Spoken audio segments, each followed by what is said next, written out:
എല്ലാവർക്കും പുതിയൊരു വീഡിയോയിലേക്ക് സ്വാഗതം. ഇന്ന് നമ്മൾ തയ്യാറാക്കാൻ പോകുന്നത് കപ്പങ്ങ അച്ചാറാണ്. ഇത് തയ്യാറാക്കുന്നത് എങ്ങനെയെന്ന് നോക്കാം. നമ്മൾ കപ്പങ്ങ അച്ചാറാണ് ഉണ്ടാക്കാൻ പോകുന്നത്. അതിലേക്ക് ഒരു വലിയ കപ്പങ്ങ ഇതുപോലെ ചെറുതായി അരിഞ്ഞെടുക്കണം.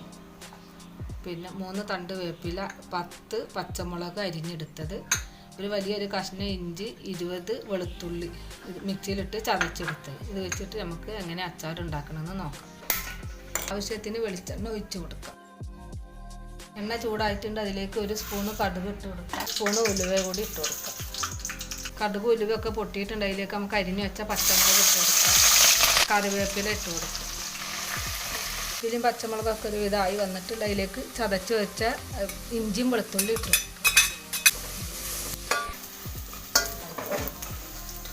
ഇഞ്ചിയും വെളുത്തുള്ളിയും വേപ്പിലൊക്കെ നല്ലപോലെ മുരിഞ്ഞ് വന്നിട്ടുണ്ട്. ഇനി ഇതിലേക്ക് നമുക്ക് മുളക് പൊടി ഇട്ട് കൊടുക്കാം.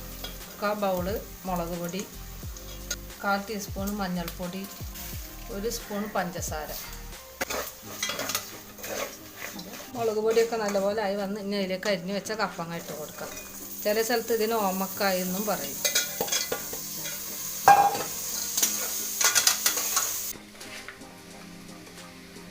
ഇനി കുറച്ച് നേരം ഈ എണ്ണയിലൊന്ന് കിടന്ന് വയന്ന് വരണം.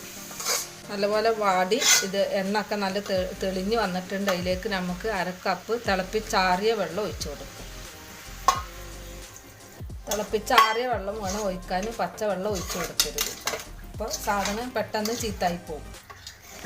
അതിലേക്ക് നമുക്ക് ആവശ്യത്തിനുള്ള ഉപ്പിട്ട് കൊടുക്കാം. ഒരു 3 സ്പൂൺ ഉപ്പാണ് ഇട്ടിട്ടുള്ളത്. വേണമെന്ന് നോക്കിയിട്ട് ഇട്ട് കൊടുക്കുക.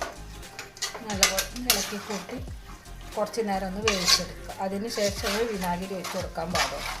ഒക്കെ വെള്ളമൊക്കെ വറ്റി നല്ല കുഴമ്പ് രൂപത്തിൽ വന്നിട്ടുണ്ട്. ഇനി നമുക്ക് ആവശ്യത്തിനുള്ള വിനാഗിരി ഒഴിച്ച് കൊടുക്കാം. വിനാഗിരി ഒഴിച്ച് കൊടുത്ത് നമുക്ക് കുറച്ച് കായപ്പൊടി ഇട്ട് കൊടുക്കാം. അതുപോലെ ഇളക്കി കൂട്ടിയിടും. പിന്നെ നമ്മുടെ കപ്പങ്ങ അച്ചാർ റെഡി ആയിട്ടുണ്ട്. എല്ലാവരും വീട്ടിലൊന്ന് ട്രൈ ചെയ്ത് നോക്കുക. വീഡിയോ ഇഷ്ടമായാൽ ലൈക്ക് ചെയ്ത് സബ്സ്ക്രൈബ് ചെയ്ത് സപ്പോർട്ട് ചെയ്യുക.